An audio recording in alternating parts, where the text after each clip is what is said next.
Welcome, everyone. Welcome to Humanist Canada's webinar series. I'm Anna Popovich, Program Director at Humanist Canada, and I will moderate today's conversation with Mark. This webinar will be 60 minutes in length with time allotted for questions at the end of the presentation. You can use the Q&A tool at the bottom of your screen to submit questions anytime throughout the presentation. We'll take them at the end. Just a reminder that you're attending in listen-only mode. You can also upvote a question to move it to the top of the list. Our topic today is dispatches on global secular progress, and our guest is Mark Schaus. Mark is a professional research specialist across the sciences, assisting with lab grant proposals, craft product manuals, post-grad mentorship, and pop science ghostwriting. He is the author of Post-Secular Science, Humanism, and the Future of Faith, his recent book. In this book, he charts the progress of secular values around the world by interviewing 25 prominent voices of global secular issues. Mark has also written articles that have appeared in Aereo magazine, Free Inquiry magazine, The Huffington Post, Atheists, and Atheists. And you can purchase Mark's book on our website. Thanks so much, Mark, for joining us, and over to you. Okay. Well, thank you very much. Hello, everyone at Humanist Canada. Thank you for having me back to speak with everybody again. It's always a lot of fun.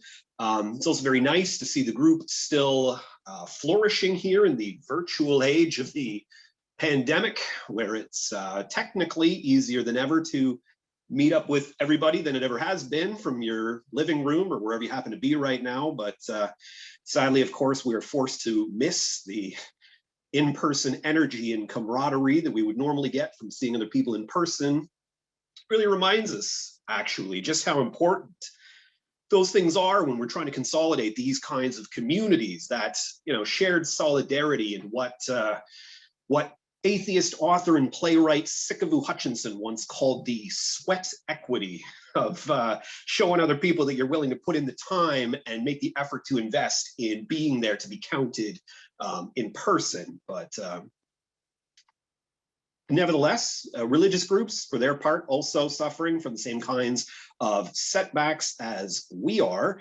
That also has not stopped any religious authorities from telling health experts that their in-person church services constitute essential services, an argument that I am consistently surprised to see so many courts and governments around the world taking seriously to various degrees. You've probably heard, actually, about a case that's now fairly famous right around where I am in Waterloo Region, case of Trinity Bible Chapel, that has been openly defiant of the provincial lockdown orders and has brazenly declared that they will continue to host in-person, large crowded in-person church services week after week, and host those services they have week after week, with our local bylaw authorities some weeks doing nothing at all but watching on the sidelines. I mean, they've now been levied a series of fines against them, pretty high fines, but I mean, it's so far beyond the point when, I mean, the rest of us don't really care, right? If this one individual church goes bankrupt, we care about getting COVID cases in the region down, getting out of this lockdown, and getting back to normal sooner than later, especially when they've now launched a series of legal challenges to get out of having to pay those fines anyway. So, I mean, it brings up a fascinating new debate, though, about a very 21st century emerging new secular issue that we find ourselves dealing with in communities all around the world. This idea of whether in-person religious services do constitute essential services. I mean, obviously not so much for us, right? Non-believers, we don't really care about that aspect as much. We'll listen to what, health experts will tell us during a health emergency.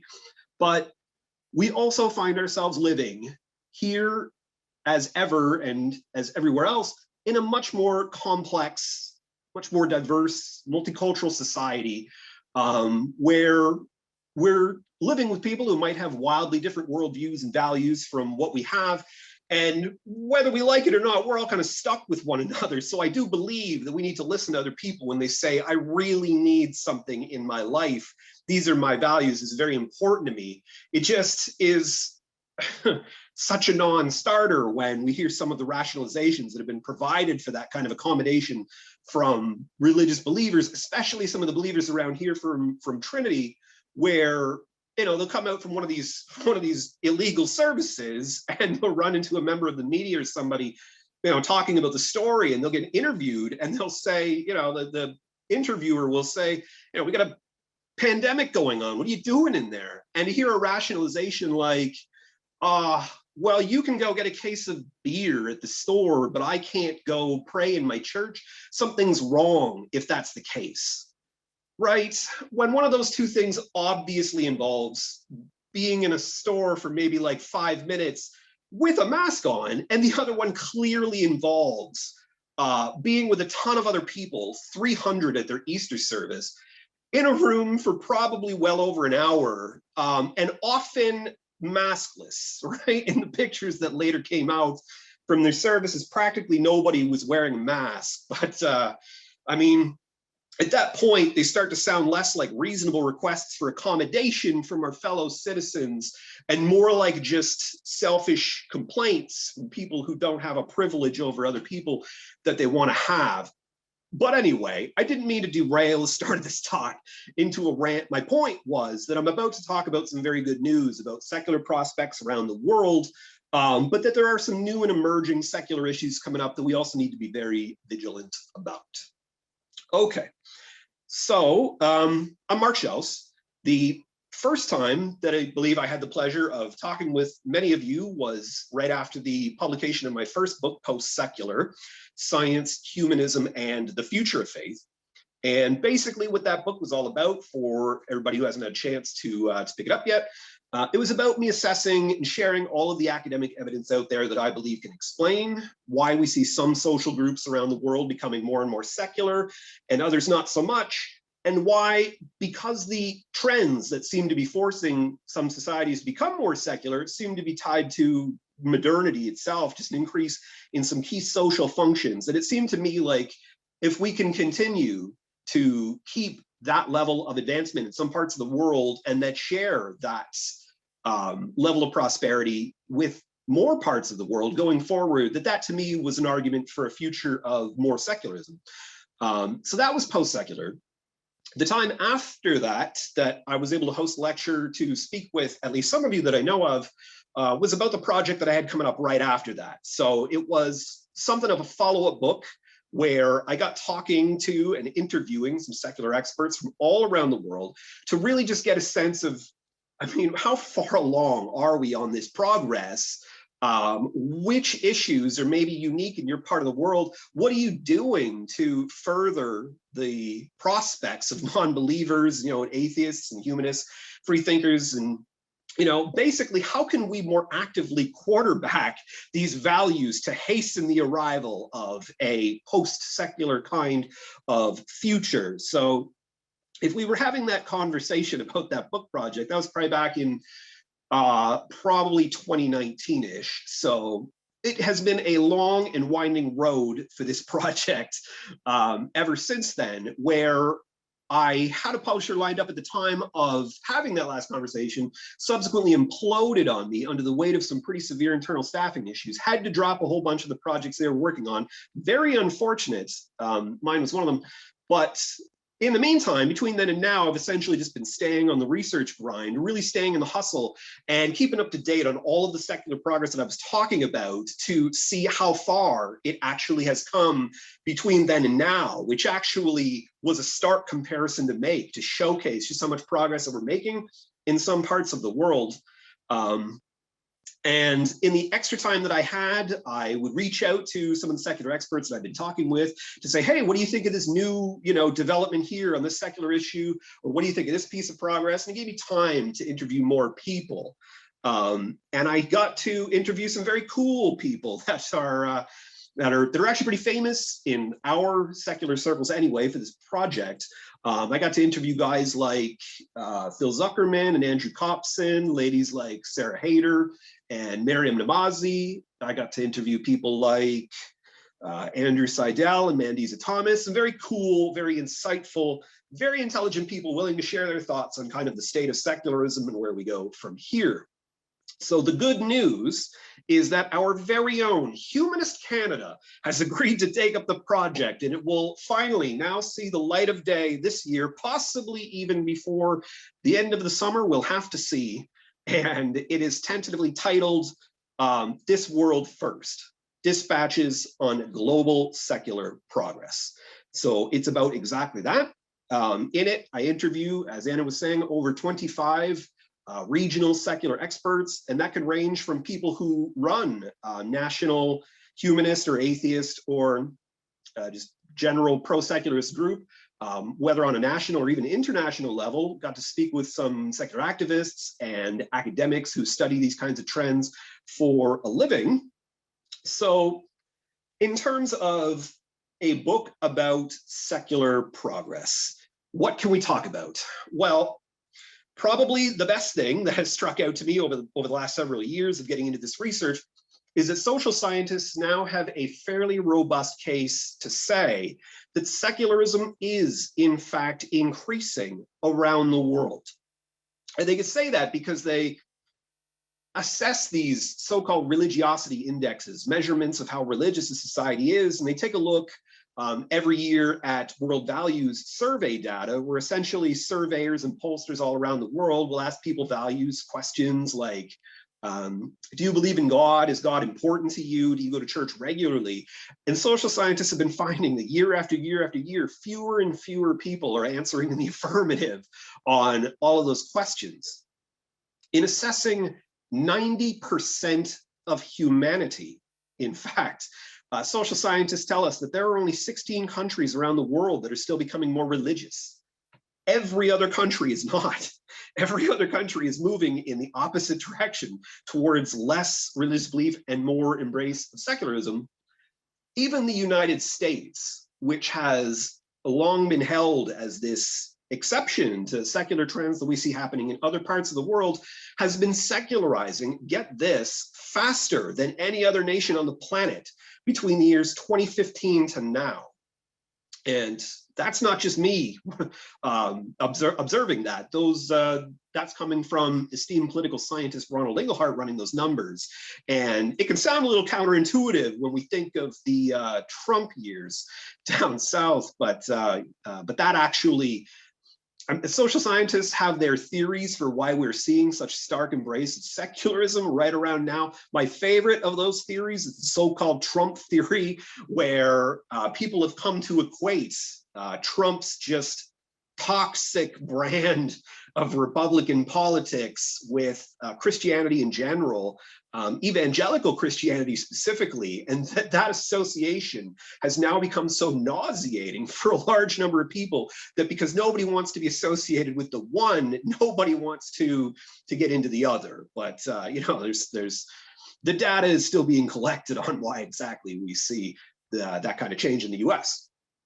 Moreover, polling organizations like Pew and Gallup, they tell us that not only are these trends taking place all around the world, but that they're actually starting to snowball and accelerate over time, where every new generation seems to be less and less religious than the one before it, where millennials are less traditionally religious than their parents. So-called Gen Z is even less religious than that. And it's to the point where Pew was telling us just last year that in a country like the US, 26% of people are now religiously unaffiliated. So over a quarter of their entire population just does not care which religious denomination they might be counted in. They don't really care to call themselves any one in particular. And to the point where Gallup was telling us just last month, in fact, that less than half of the American population now goes to a church or mosque or synagogue, which means that right now, if you were to go south of the border and go down into the States, every other person you see is not going to church anymore, which is crazy when you think of just how much they've always tethered their patriotism to religious faith, right? And it's a trend that I have to believe will carry on the more people come to enjoy their time on Sunday mornings. But nevertheless, what else we can say from good news from the past several years of ongoing research is that social scientists now have a very robust case for saying that you do not need God, you do not need religion to have a moral society. So that sounds obvious to us, generally being good people, without having a God telling us to be nice to other people, right? But the opposite belief obviously has existed. And social scientists have observed now where they look at these religiosity indexes and world value survey data, and then they cross-reference those with, say, crime rate indexes, homicide rate indexes. And social scientists have been finding that year after year, it is the most religious societies out there in terms of where the most people are saying, yeah, I believe in God. It's super important to me, and I go to church all the time. Those countries, year after year, have the highest crime rates on the planet. And on the other hand, it is the least religious societies on the planet that have the most numbers of non-believers, the most number of religiously unaffiliated. They have the lowest crime rates year after year, largely Scandinavian countries. And like not just the lowest crime rates, but the most comprehensive social safety nets, and that they've been progressing themselves along almost every conceivable metric of human well-being over time.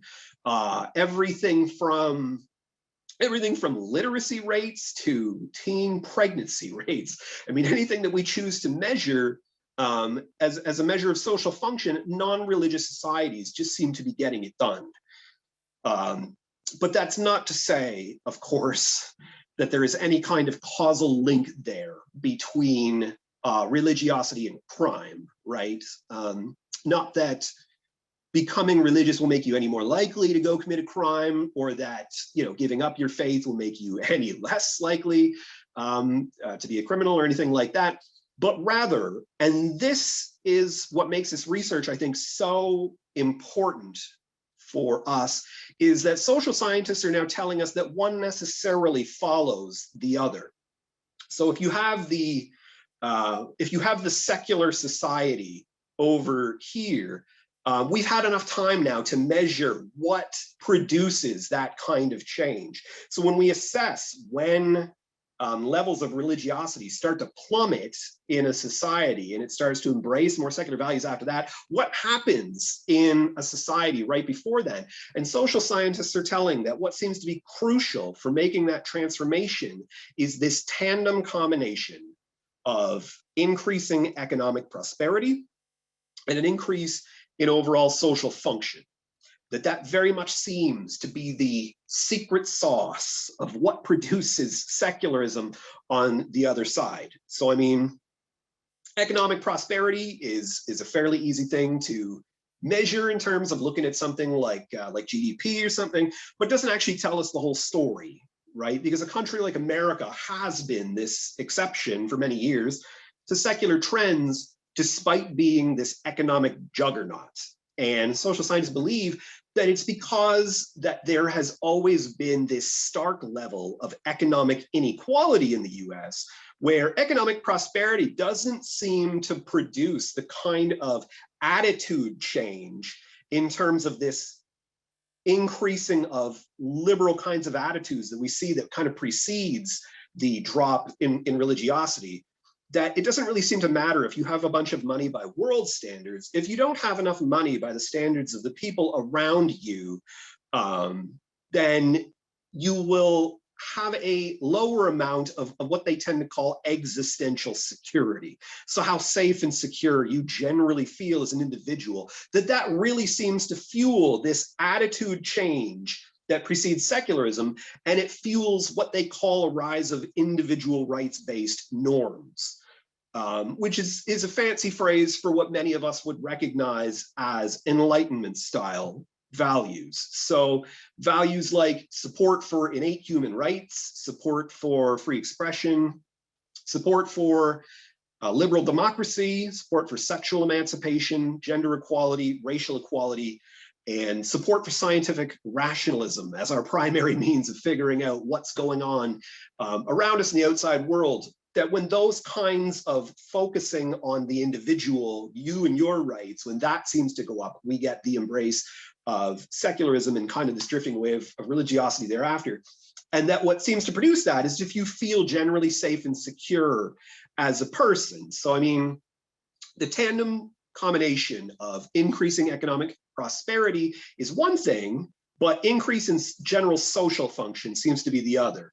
And that's kind of an amalgamated study of different social metrics, some of which I just mentioned, so things like literacy rates and anything from the child mortality rate to the homicide rate or things like that.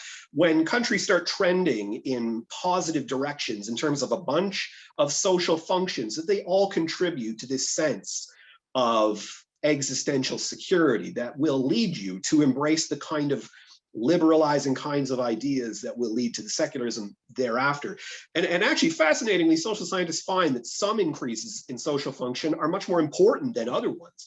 So the child mortality rate has been actually the most important one, I believe, in terms of there just seems to be something about that rate going down, that if you plan on having a child, this thought that you are probably going to be okay throughout the process, you're going to survive the process, that your child is going to be just fine and probably get where they're going in life, that seems to be a considerable weight lifted off of the average human being, and that contributes towards your existential security. So what makes this research so fascinating for when we start talking about secular progress is that it tells us how to achieve more of it and why some places are seeing more of it than others.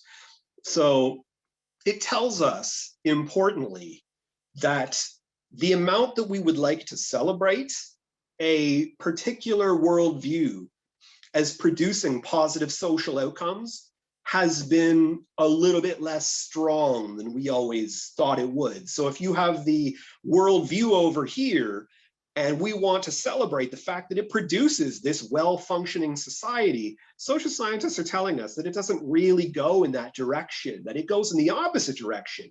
So the amount that we would like to say blame a particular worldview as producing regressive social function, that when we look at, say, a less functional society and we look at the worldview there, some of us are quicker to blame the worldview, right? So you might look at a less functional society like Bangladesh or somewhere like that, and you might say, oh, it's a Muslim majority country. Obviously, that's Islam doing that to that society, right? Whereas social scientists tell us that it doesn't really seem in most cases to work like that. You might get rationalizations that seem to fit like a lock and key in the worldview that kind of wrap around the social function, but that is not the primary contributor. So there's the tendency in some circles, even our circles, to look at, say, Muslim majority countries and then look at the degree to which they do or do not educate women in terms of gender parity in educational enrollment, and to look at ones that are lower and say, obviously Islam is doing that, right? But it doesn't really seem to be the case in the way that some people tend to think about it, right? Where when social scientists study a question like that, in terms of which Muslim majority countries are educating women with greater levels of gender parity, more commensurate with Western liberal democracies, they don't find that it's the religiosity. They find that the really significant factor is the GDP, right? So how well off a society is doing. So this tells us that if you live in a less functional society where your immediate needs are not guaranteed, where maybe the cops don't come when you call them to, or they do corrupt things when they get there, or the court systems are fairly corrupt, you just seem to become the kind of person who will gravitate more towards what we consider traditionally socially conservative religious ideas. And that if you live in a society where you're adequately housed and fed, you'll probably get educated. The cops come when you call, the court systems are relatively non-corrupt, that you just seem to be the kind of person over time who will not really care as much about embracing that kind of worldview or insisting that it be present in your politics. right? So it tells us, most importantly about secular progress, that if we want to make the world a more secular place, we primarily have to make it a better place. Okay, so in terms of talking about progress on some more granular individual secular issues that we see happening in certain countries. So it's a tour of the world, essentially, in the new book. Where we move through North and Central and South America and through Europe, through Asia, and I even got to talk to some humanist group leaders throughout Africa, which is pretty cool. But we definitely make a tour stop here in Canada to talk about progress that we're making on some of our secular issues here. So we talk about our still dual public education system in some provinces where we have public, Catholic schools where non-Catholic people will be footing the bill for a Catholic education for some students, which is terrible. We talk about smaller, more Canadian versions of the bigger, more popular American secular issues, like some businesses not wanting to extend their services to LGBT plus folks based on the spiritual convictions of the business owners, which is obviously, again, terrible. We talk about things like Bill 21 in Quebec, which I probably should not get into a lot here, probably derail the entire conversation again. 21 has been a surprisingly divisive topic in the non-religious and pro-secular crowd, which is surprising on the surface, right? Because you would think that a bill that wants to keep faith just that much more out of public life or out of state representation, you'd think would be a boon to pro-secularists and non-believers. But on the other hand, we're obviously very empathic people. When it comes to a majority status culture that's just rolling on minority status cultures, because we know for much of human history, that's been us, right? Non-believers have been incredibly persecuted over time, and many of us would loathe to become the very monsters that we've been working on slaying. But I mean, 21 definitely gets a fair shake in the new book in terms of kind of a point-counterpoint analysis. In terms of talking about, say, this is what supporters feel is right and necessary, this is what detractors feel is wrong and terrible. Suffice enough, I guess, to say for I myself, because I don't often comment on really big public issues like this, I am not a fan of the legislation. I do actually think that it is an unfair restriction on religious expression. And that's mostly because for much of our history, there's been so many oppressive power structures in place that if you want to take away the right of somebody to do something, whether it's a religious right or not, it shouldn't really matter. If you want to take away anyone's right to do something specific, you better have a damn good reason for why you want to do that. And I mean, for me personally, nothing that's been proposed in support of 21 has ever really risen to that level. Nevertheless, Canada in general is doing pretty well in terms of secular progress. Trudeau administration has been fairly good in terms of upholding the kind of the values that we know statistically tend to lead to more secular outcomes thereafter, infinitely more than the previous administration that we had anyway. I mean, Trudeau himself doesn't always quite get it right for us non-believers and pro-secularists in terms of some of the things that he says and does. I mean, when the French teacher Samuel Paty was murdered in France by an Islamic radicalist for showing a cartoon of the Islamic prophet Muhammad to his classroom, he was beheaded for that. And Trudeau's response to that situation was, wow, maybe we shouldn't anger people who are very different from us, right? That's the wrong answer.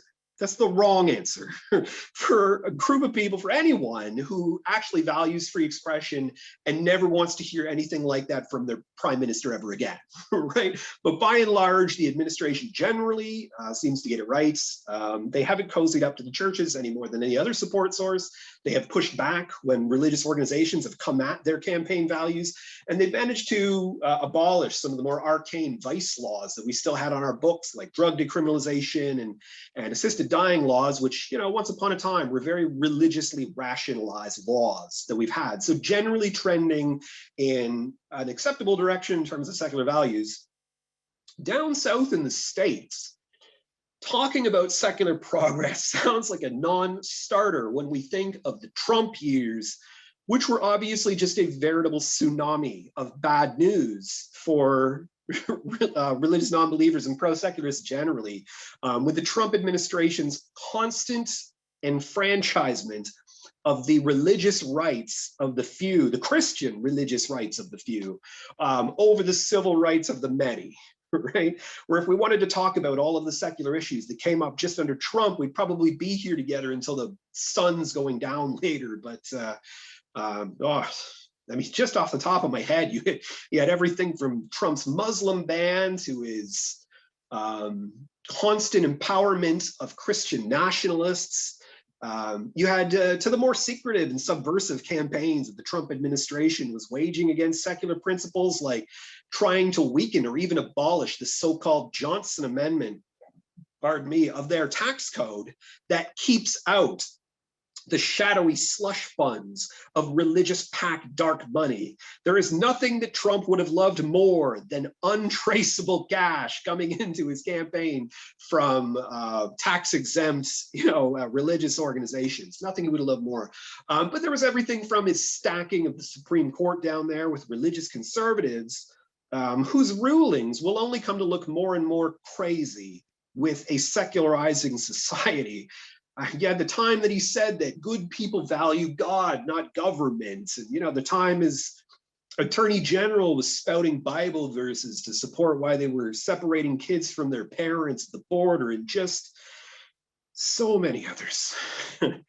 Probably the best news, actually, forget about all the demographic data that I mentioned earlier. The best news is that Trump is gone. So you could just take that to the bank. We have every reason to believe that the Biden administration is probably going to be much better for secular values, but of course it is a very low bar, isn't it? In Europe, we have secular progress to talk of in terms of Western European countries specifically, where when we talk about the rise of non-believers and religiously unaffiliated over here in North America, they're even more advanced than that. The age, according to social scientists over there, the age of a child being born into that society and it just being assumed you'll probably go to church, your parents will probably raise you Christian in some denomination, that's long gone already, right? It's not guaranteed at all anymore. Whereas, we're working over here on issues like, wow, we've got to raise awareness. We've got to tell everybody what humanism is. Like, they're way past that already. So, groups like, say, Humanist UK is working on getting humanism into more classrooms, and changing something like religions class into worldviews class. It's a little bit more inclusive, right? So campaigns are a little bit further down the curve than we're working on here.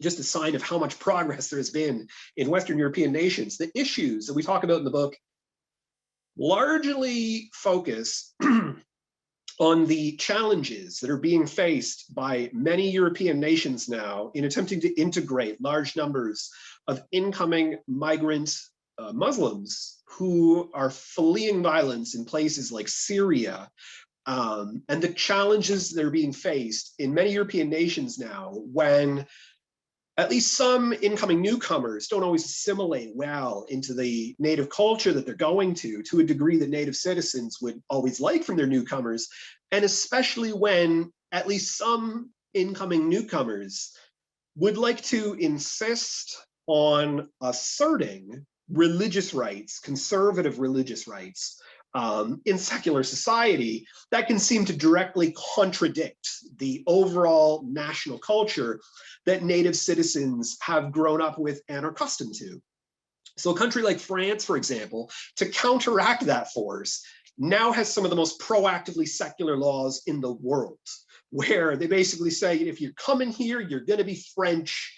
And they have such wide sweeping laws now to ensure that to the rest of us, outside of the country, sometimes they can seem to go a little bit too far, right? So, some of the sweeping new legislation, some of it makes total sense, right? Some of the new legislation, they say, if you're coming into this country and you have an underage bride, right? You're coming from a culture where child brides is a little bit more accepted. It is not here. You will go to jail, right? So, I mean, that's a great law to have. Not every European country has actually been that harsh in terms of a topic like that.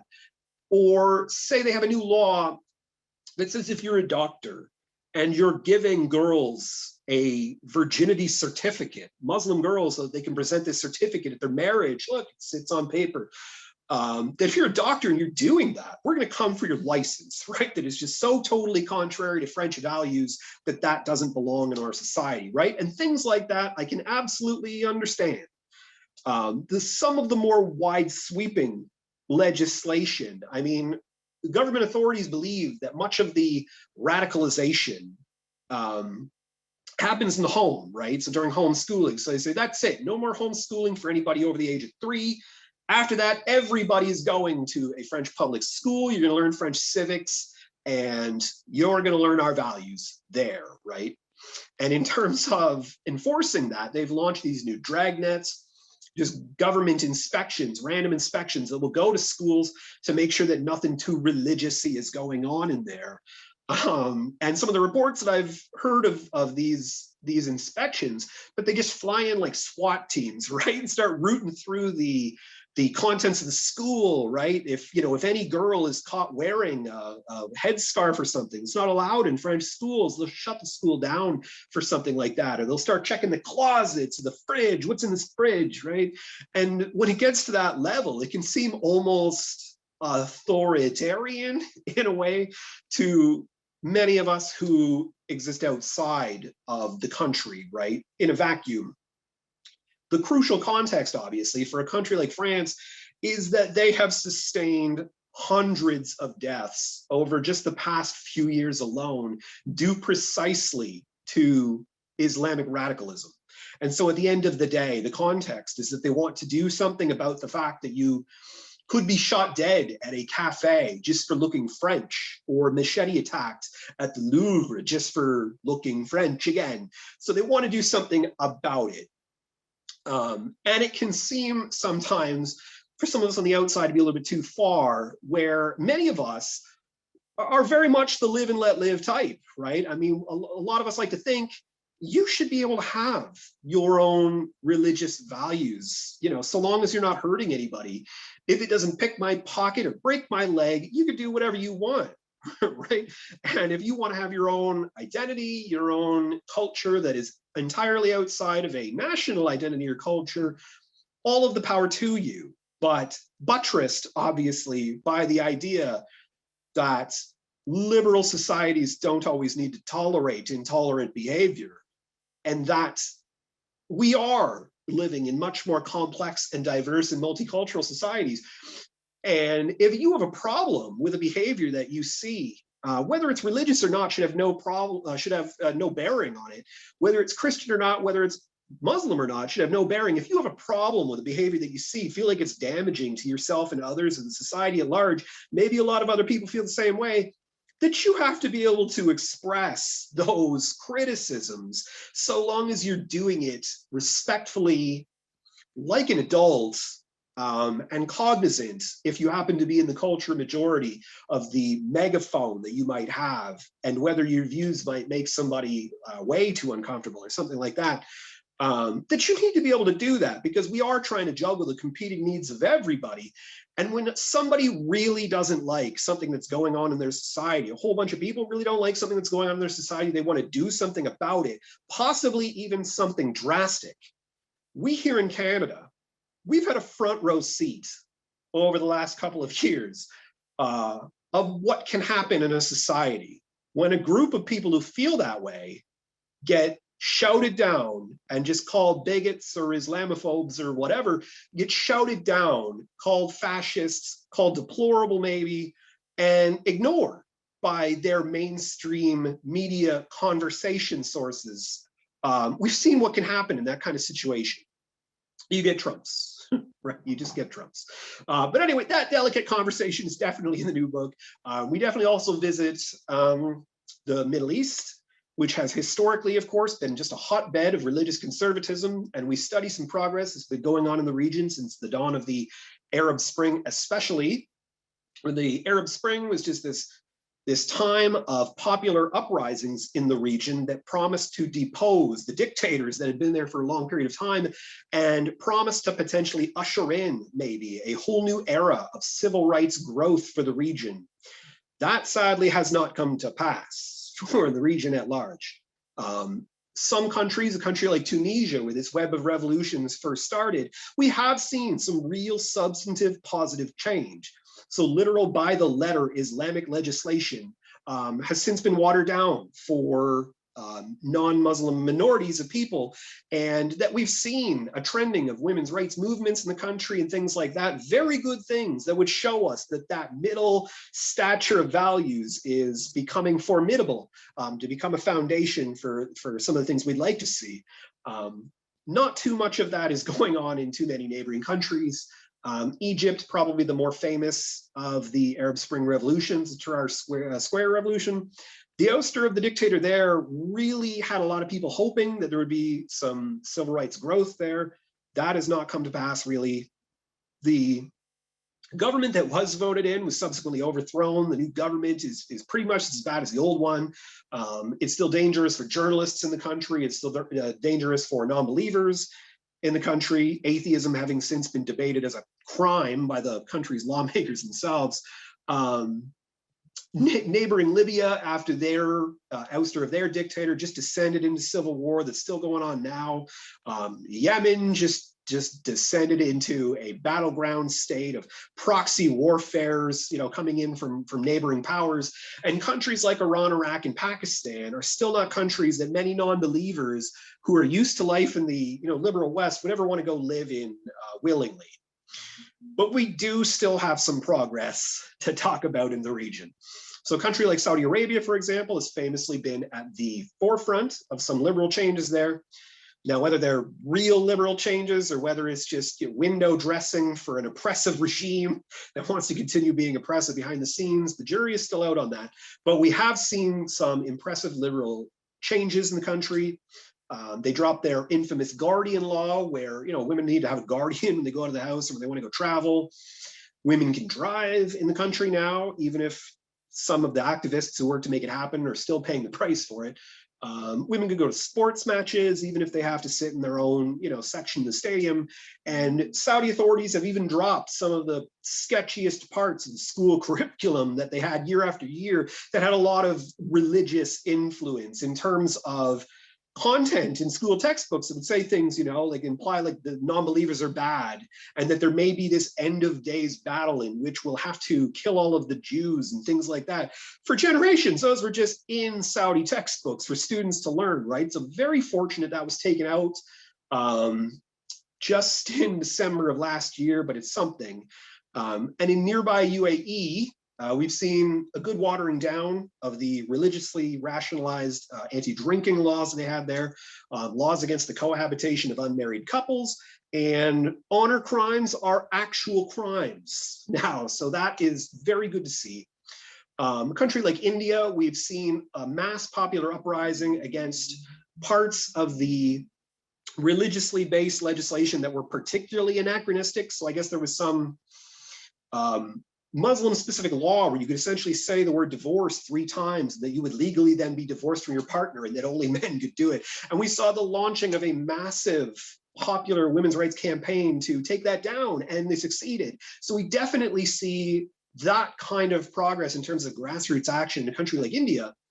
In Iran, we also saw massive popular uprisings just a couple of years ago against the ruling regime there, against the forced veiling of women specifically, right? Where the infamous woman of Inglehab Street became just this iconic image during these society-wide protests against the regime, where she had her hijab off and was waving it around like a flag, and then tons of other women started doing that and doing it in other parts of the world. And we just have seen the growth of a massive new women's rights movement that we had, possibly hadn't even seen since the late 70s in the country there.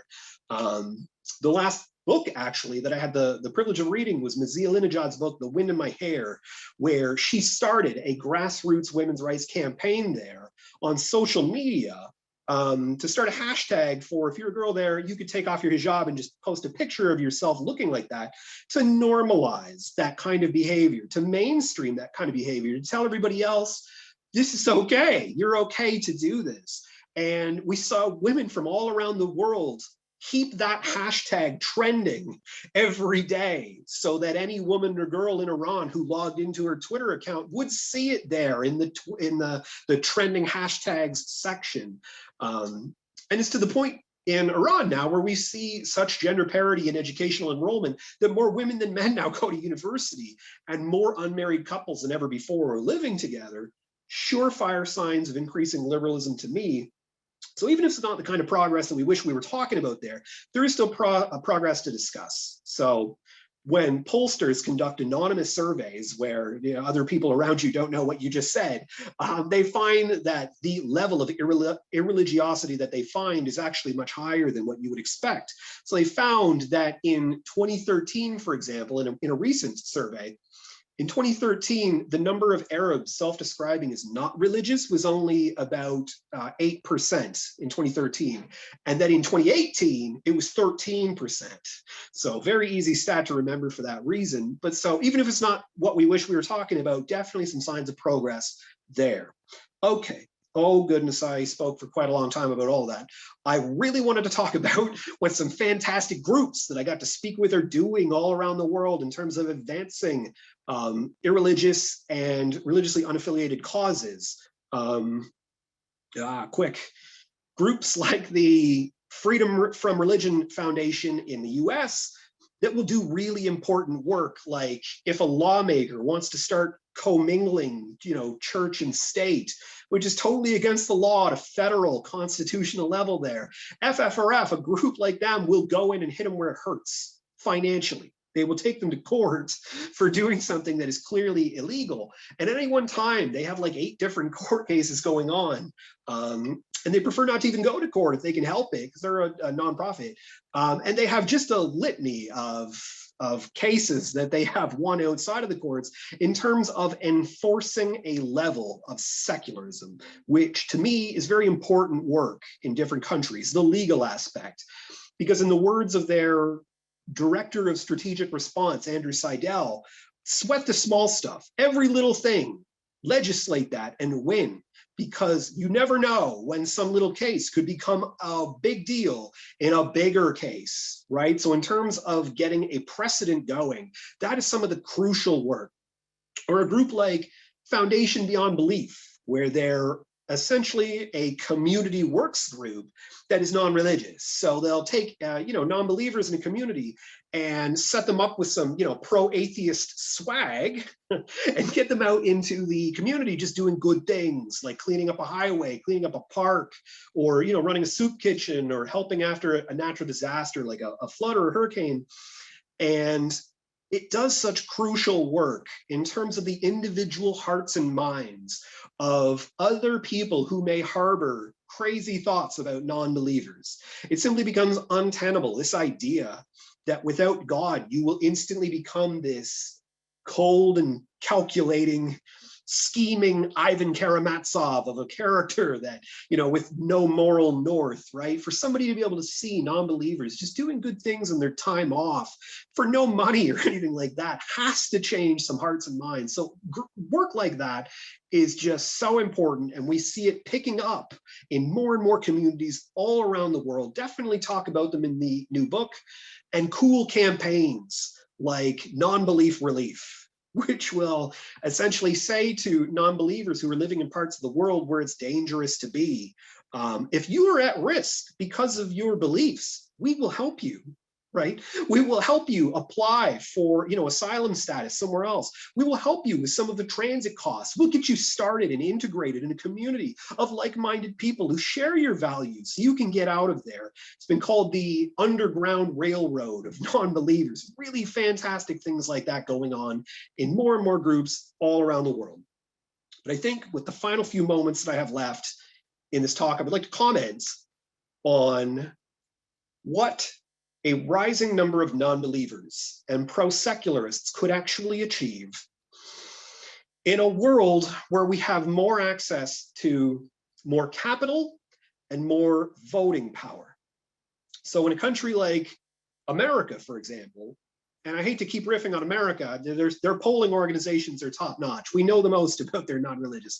In a place like America, it has been predicted that the religiously unaffiliated will grow to reach a critical mass and surpass every other faith demographic below them by the year 2029. And that's regardless of whether they grow at the slowest possible rate, regardless of the margin of error, according to assistant professor Ryan Burge down in the States. Better yet, we have seen an increase of irreligiosity and disaffiliation happening across a true variety of demographics. So men, women, whites, blacks, Hispanics, college educated, not college educated. It has been encouraging to see that secular concerns will not just be a white male phenomenon in the future, right? That more diverse numbers of people, they will see themselves losing if secularism loses. They will feel themselves winning if secularism wins. And to the point where religious believers, they have to see this coming and pray that we never unify as a solid voting bloc around issues that we really care about, like they did for Donald Trump, right? Which has actually brought me one of the most comforting thoughts, one of the most positive thoughts of doing this entire research, this idea that for so long, religious people in most Western countries, they have had the majority status cultural group, and they have used the power and privilege that comes along with that to just roll on minority status cultural groups like non-believers. That they've done things like, we'll just insert our worldview into the state function. We'll put up a 10 Commandments plaque down at the courthouse. We'll put the Lord's Prayer in the hospitals here. We'll put in Christian intelligent design theory right next to Big Bang cosmology and Darwinian evolution in school classrooms. We'll put up a crucifix in the National Assembly. We'll start prayer time with everybody else but the atheists, right? So that they've always just abused these powers and privileges that they've had, but they're going to lose those. The closer we get to the year 2029, apparently, the more they will come to lose those privileges. And they will shudder to think, now or later, what another majority status cultural group could possibly do with the powers and privileges that they once had. They will shudder to think of what a Muslim majority status group could do, or what a non-religious, voting bloc could do. And mark my words, mark them, that the closer we get to that critical mass, religious believers will probably become some of the most fervent supporters of keeping faith out of politics. And they will work as hard as we ever did to achieve that.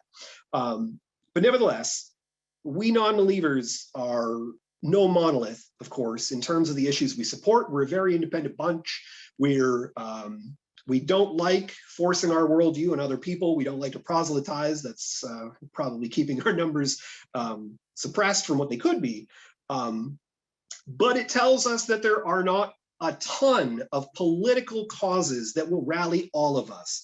But what's very comforting is that what the demographic data does tell us about our demographic is that there are some things that we rally around, and they serendipitously happen to be that Enlightenment style set of social values that many of us, non-believers and unaffiliated, tend to prize values like free expression, support for liberal democracy, sexual emancipation, gender equality, racial equality, support for scientific rationalism, that we tend to support those things, I dare say, religiously.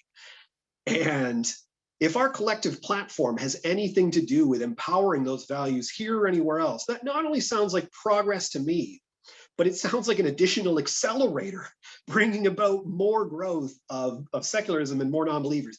But in terms of what kind of goals a global humanist movement could have, I look at cases of where it has reached a much more majority status cultural power in places like Western European countries, where they have the power of bloc voting, and they tell their representatives, tell other countries that we want to do business with them if they support these values. And to the point where we see, say like the European Union now telling authoritarian leaning governments in say Hungary and Poland, you're not going to get your coronavirus relief money until your judiciary is more free, right? So when we can start to splash those kinds of values, I mean, we don't just want to see the export of our worldview specifically. We don't care if everyone else is necessarily a humanist, but supporting those kinds of values, to export those more,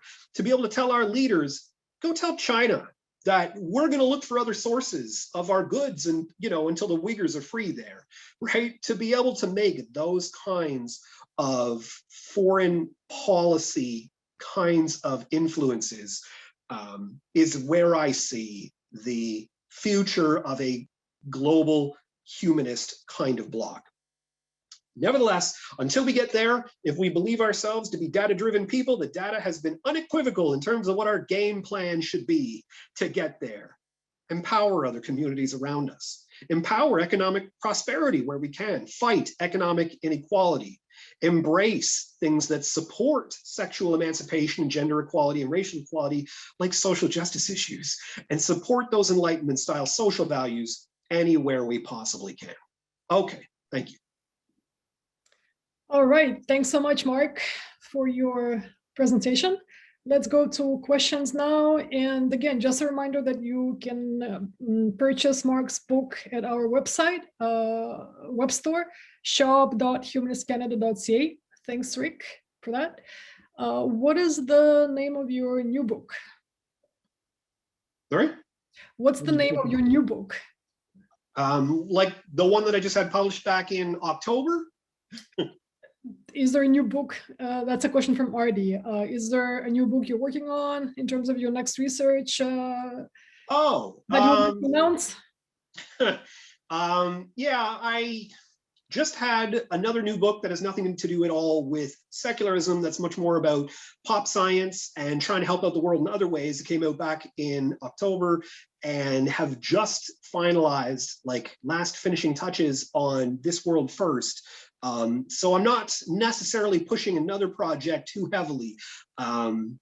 What I spend my spare time working on now is a pet project that I would love to see the light of day someday. It's actually a graphic novel, is what I'm currently working on right now. And it's kind of a retelling of human history and the context that we gain from seeing ourselves as animals and not people, and the context that that adds in looking at the people, the heroes from our history who have blazed trails in civil rights and the arts and the sciences and raised consciousness in such crucial ways, and the awful ways that they've been treated, the added context that's given when we look at ourselves as just the ignorant animals that we have been all throughout history, adds this just awful level of empathy that we feel for how tragically misguided some past civilizations were. But it really drives home just what separates the awareness that we have now from what we didn't have back then, and to really challenge, or to really cherish, I should say, those who have moved human progress over time. That's what I'm working on now. Okay, thanks for that. A comment from Tim. I think that long-term social progress is what we hope for. I do not believe in a God, but I do believe that our world future will be hell, floods and forest fires, etc., or heaven, cooperation and personal commitment to others leading to a greater quality and health. It won't be a personal heaven or hell, but a shared one. It's more of an assertion. I don't know if you have any thoughts on that or would like to comment. Hard to disagree with, I guess, right? So, right. Yeah. A question from Chris. Do you see an exponential change in religious faith as new generations come into play? Will Gen Z follow the trend of millennials, or will they move to secularism increase at a faster rate? Fascinating question. Social scientists are telling us that religiosity, in terms of like kind of a micro analysis in, not year by year or decade by decade, but month by month almost, that religiosity is actually up just a little bit during the pandemic. Because bad economies and uncertain futures tend to make people gravitate more towards two things: authoritarian governments and religious communities. And that's not just my commentary. That's, social scientists can assess that kind of thing just with health data and economic data and things like that. But I definitely see the secular trends that we've been seeing up until the onset of the pandemic to continue unabated. I mean, you probably had to come into irreligiosity despite a religious upbringing, like many people listening now probably did. Today's generations are not going to have that lag time and that level of indoctrination into a specific worldview from their trusted caregivers. A whole new generation is not going to have that. And they're growing up in a time where they can see the atrocities and cruelties of ISIS via instantaneous social media share, where they're growing up in an age where they see a guy like Donald Trump be the cheerleader for evangelical Christianity. They're growing up in an age where they're watching a guy like the Pope double down on why they don't like same-sex unions, right? So, I mean, all of that, I have to believe, helps to solidify and compound, maybe even magnify some of the secular changes that we've been seeing. Okay, a question from a Bill 21 supporter in Montreal. If an elementary teacher wears a hijab, signifying that she's subservient to men, then is this not a very bad thing for the little Muslim girls in the class? Would this block their critical thinking? Yeah, so I mean, the more popular history of the hijab is in that context. But I mean, in terms of educating children, if you want to try and rebrand something that is not that, to have it be a sign of your culture, and that's what you personally take away from it, in terms of educating children, they can hear both sides of it, that they don't necessarily have to see it that way. If a whole bunch of people, like say Muslim women, are saying, I don't see it that way, children can hear both sides of that and don't necessarily have to hear just the one side, that even if it seems to be the more commonsensical side, that yeah, historically it has been that. Historically it has been this sign of gender depression, that they could hear another side that says someone else has taken this and sees it as empowering. So I mean, yeah, like, the argument from the children's standpoint has been some of the most powerful that I have heard in support of 21. But I think the kind of education that we provide and the context that they have going into those situations can help a lot. Okay, question from Nancy. It feels like a them and us. I know some religious people who embrace humanist beliefs, my humanist beliefs. What is the middle ground? I'm sorry, I didn't quite catch that. It feels like a them versus us. So I know some religious people who embrace humanist beliefs. What is the middle ground? Disaffiliation. when they stop going to church and they stop necessarily calling themselves Christian, but they don't actually call themselves humanist. In terms of demographic data, the religiously unaffiliated have almost the exact same kinds of values as non-believers outright, in that we generally tend to share the same kinds of values. So that to me would be the middle ground in terms of just giving up their tradition that they've always kind of been in due to just the apathy of not really caring about identifying that way, or possibly in a place like America, the stigma that it could come to have in terms of the politics that that it associates you with. But yeah, that I would think would be the middle ground. Are there specifically Canadian organizations involved in international work to help atheists in other countries get asylum? I'm sorry, I'm having a lot of difficulty hearing the questions. Maybe it's the volume on my end. Are there any specifically Canadian organizations involved in work to help atheists from around the globe to get asylum? Oh yeah, certainly. Humanist Canada and CFIC have great campaigns, and Secular Connexion, they all have campaigns going to try and help, say, atheist refugees get recognized, just as much as other religious refugees and things like that. So I mean, Humanist Canada has some great programs going on like that. We don't really have too many other large pro-secular organizations. BC Humanists has a decent size, and they work on some things like that. But I mean, outside of that, that's much of what we're looking at here in Canada. Okay, another question. In many countries, and particularly the US, relative political power far exceeds demographic numbers. Is that changing around the world, or will religious minorities continue to rule despite becoming increasingly a minority?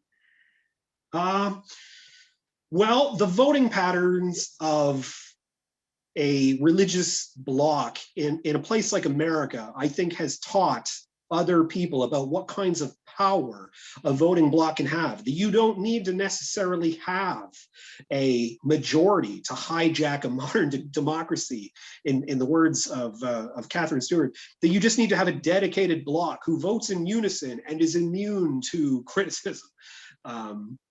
But I definitely see the power of religious minority voting blocs losing power over time. So I mean, in countries that are a little bit further ahead of where we are here, in a country like the US is, you barely see the religious voting lobbies in a place like the UK or France barely have any sway. I mean, they carry out many of the same misinformation campaigns as the religious voting blocs do around here, with the so-called, the society as a war on Christmas or a war on Easter, or things like that. But they don't have almost any real clout in those kind of countries. And I have to view that as just further ahead on the curve of where we're moving. Okay, here's a link from Gordon from ABC News. It's not just young white liberals who are leading religion. And the link is in the Q&A box. A follow-up question from Maya regarding the question about hijab.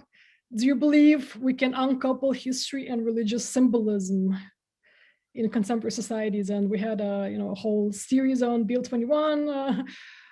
Quite a few people addressed that question, but what's your take on that? Yeah, I mean, I definitely think it's possible. There have been some other communities who have taken very hateful things from their cultural heritage and moved to use them in self-empowering kinds of ways. I mean, it's not like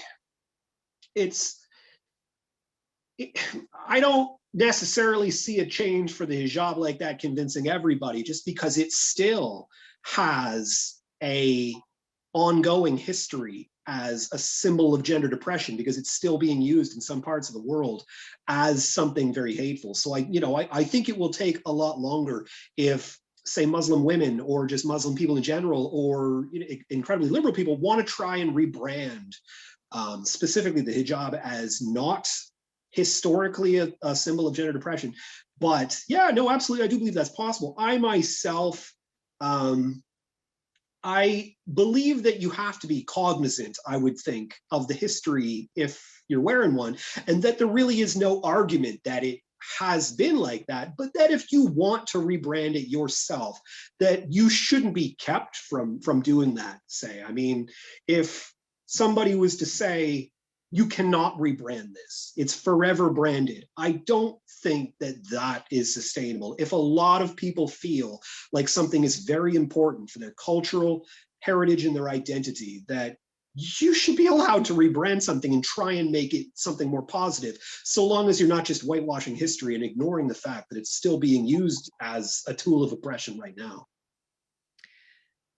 Okay, thank you. We have 2 more questions. Shall we take them? Yeah, sure. Okay, a question from Darwin. Excellent talk, thank you. Do you have any comments on BC, Washington, Oregon being so much more irreligious than Eastern North America? BC, Washington, Oregon. No, I mean, I've read some fascinating data from Phil Zuckerman and some of the other guys that he works with generally in writing sociology of secularism books, in talking about states like those, and how it's fascinating when we look at a state by state difference in a place like America, it becomes the country by country comparison that we're used to everywhere else, where religious countries have the most crime almost every time, and have some of the lowest social safety net plans. And when we look at a country like the US, states that are the least religious have the lowest crime rates, generally speaking, and the most comprehensive social safety plans on a state-by-state basis. But I mean, other than that, I haven't looked too much at the state-by-state level in terms of what would, say, fuel a community like Oregon to be less religious than others like it, other than looking at the data of what leads them there, right? Like the increase in social function, the dropping of the crime rate kind of leading there statistically, that kind of thing. And last question is, Canada has a growing non-religious population, yet we still have a lot of religious privilege. Why do you think that is? And how do we reach the non-religious people to get them more involved in campaigning for secular values in their province and nationwide? Yeah, I think that Canada is a curious case in that we don't necessarily have it, and I hate to say this, we don't necessarily have it as bad as some communities do. Like, we don't have a Trump, we don't have a commensurate force to fight against. So we don't have these huge voices that capture headlines and make these issues very well known for other Canadians. Right? Without, with no dragons around, we don't have any knights, right? So, I mean, in terms of attention-grabbing clickbait headlines and things to talk about, the average Canadian maybe doesn't necessarily care as much, right? Like the level of apathy, right? They might know that there's, religious faith schools, but that it doesn't really impact, me or whatever, who cares? That it's just a level of apathy really that keeps us back. I think some new campaigns have been going on from Humanist Canada and CFIC to point out something like how much faith schools actually cost us, right? In terms of the money that you could be saving and things like that. That will galvanize more support for dropping the dual education system. But I think that just because we haven't seen such shock and awe in terms of our secular issues here, like places like the States, or even, over in France. And I mean, it's a good thing that we haven't seen the shock and awe of bad secular issues. But that, I think, is what holds us back a little. Thanks so much, Mark, for your wonderful presentation and for answering the questions. I would like to mention as we wrap up that Humanist Canada is supported by membership and donations. So if you would like to contribute to our educational programs, including the webinars, and if you can, during these challenging times, you can do so on our website. And if you're not a member of Humanist Canada and would like to become a member, you can also do so on the website. And finally, the last announcement is that our next webinar will take place on May 23rd at 3 p.m. as always. And our guest speaker, Milan Pandya, an educator and researcher, will present on the crisis of democracy in India, which is very much in the news. And you can find more information about that webinar on the website and on our social media platforms as well. Once again, thanks, Mark. And thank you all for being here, for joining us, and stay safe and connected.